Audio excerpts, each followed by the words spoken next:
Laurel here, Zone 4, Minnesota. Should have grabbed my camera about 10 minutes ago because the sky was just lit up bright gold. But I just want to do a quick walkthrough of some fall color.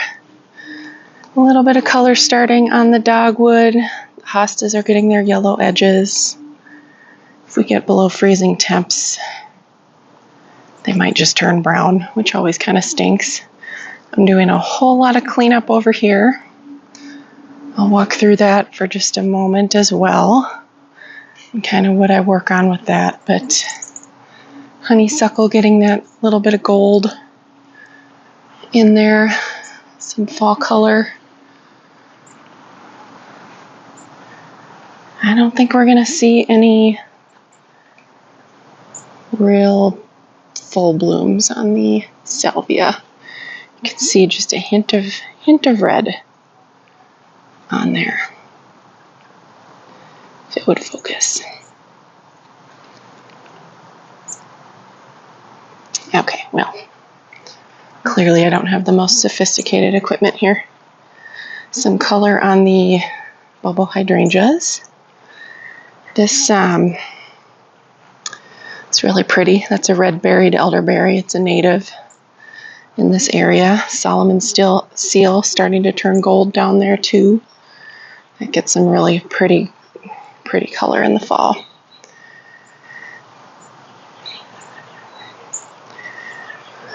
Over here, some of the hostas. I love that gold color on the hostas too. This one's blue drinking gourd hosta. That one is really bright this year. Lungwort is semi-evergreen, so that won't turn color, and it actually keeps a lot of its leaves over winter, even under the snow. Virginia, of course, gets that bright color. I love the little squiggly gold on that hosta back there. These geraniums get some fall color too, that's just starting.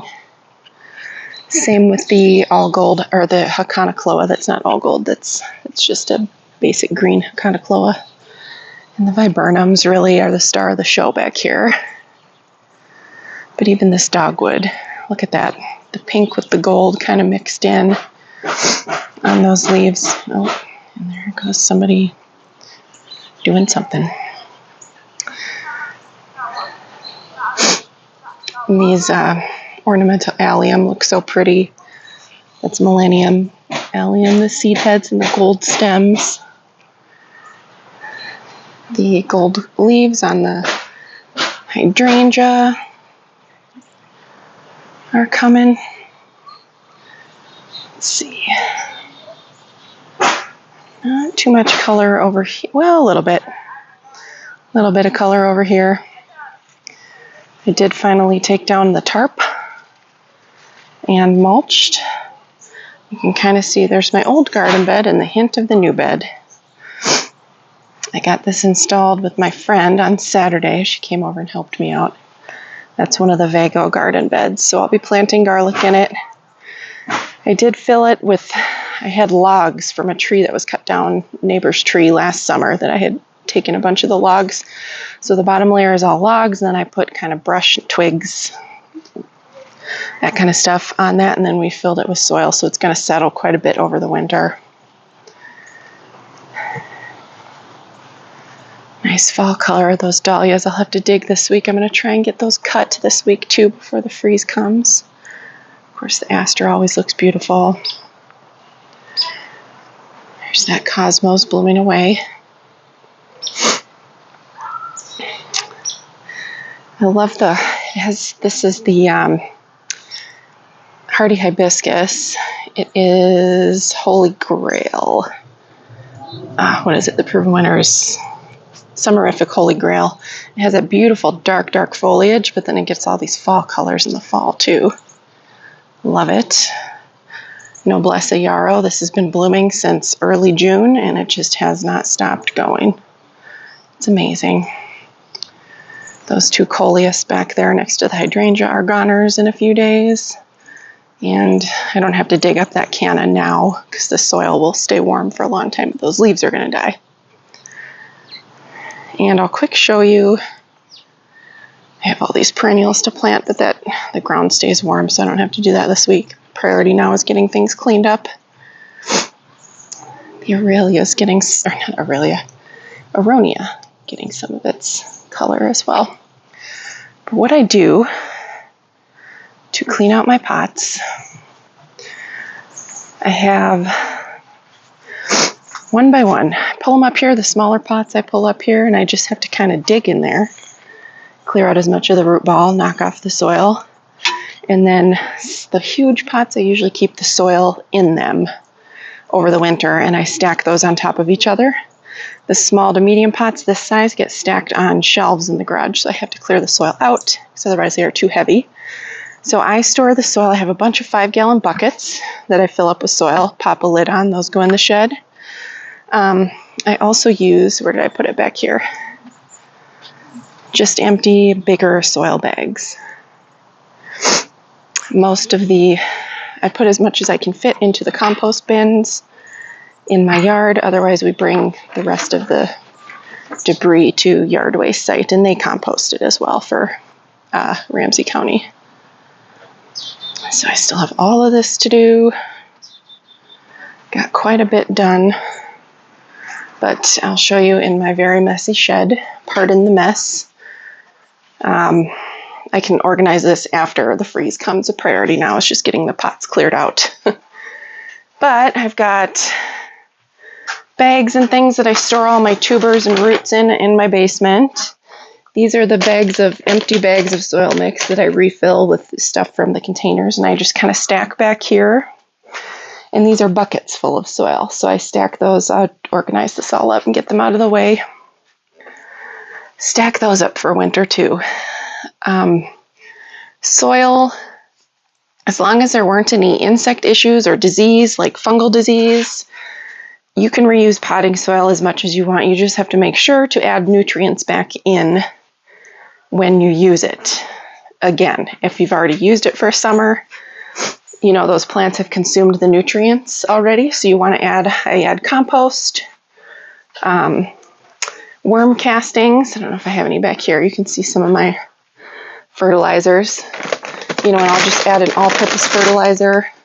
Usually I can get a huge bag of garden tone or plant tone. That's for the cheapest, so that's what I use, just an all-purpose fertilizer. Coming through to the garage where I have other things stored, you can see shelves there with the smaller pots.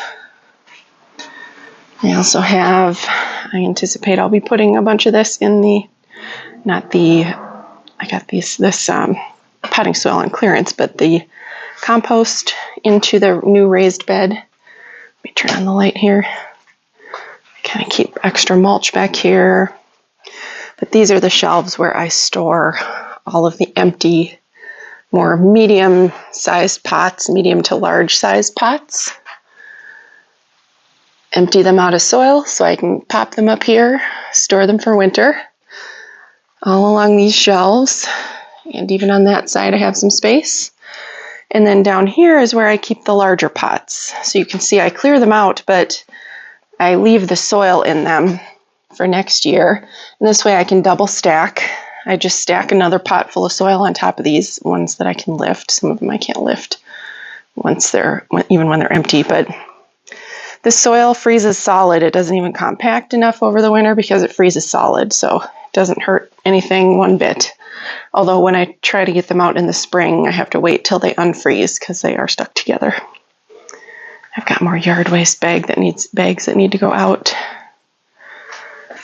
So anyway, yeah, on the potting soil, if you live somewhere like the US where 99.9% of available potting soil is peat moss based, peat moss doesn't inherently really have many nutrients. So when somebody says you need to refresh your potting soil because all the nutrients are gone, well, those nutrients were added in the first place. They weren't part of the soil.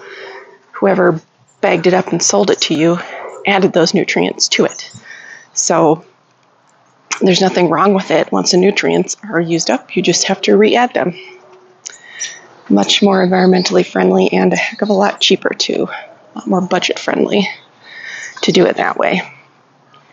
I do always have to buy a few bags of soil in the spring, and of course fertilizer and compost and such, but it's a lot cheaper than buying this much potting soil to fill this many containers every single year. That would be my entire budget. I couldn't do it.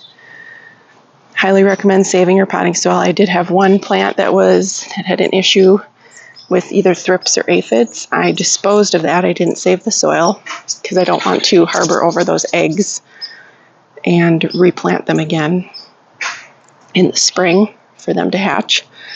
But otherwise, I've been doing this for more than 10 years, always saved my soil, never had an issue.